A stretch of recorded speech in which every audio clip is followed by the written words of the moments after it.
Plate কারো plate রেখে ভাগ করা লাগবে। দেখছো নিজের প্লেট আর আলুটা নিল। দিদাসি প্লেট আমি তারিফ করতে বলবো। এমন একটা কমেন্ট করবে, আপা আপনি ডান হাত দিয়ে ধরছেন কেন, বাম হাত দিয়ে না ধরে?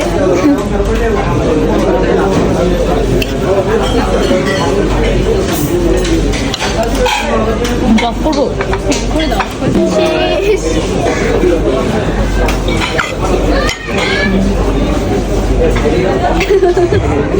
আমি ছোট আলু খাই কারণ তুমি আলু পছন্দ করো। হ্যাঁ, তোমাকে আমি বড়টা দিচ্ছি।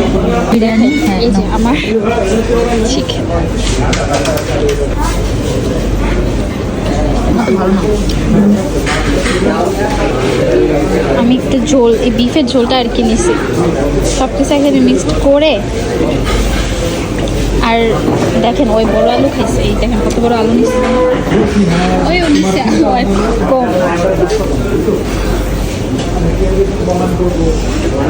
তারপর আপনাকে ভালো ফুটা নিব। এই হচ্ছে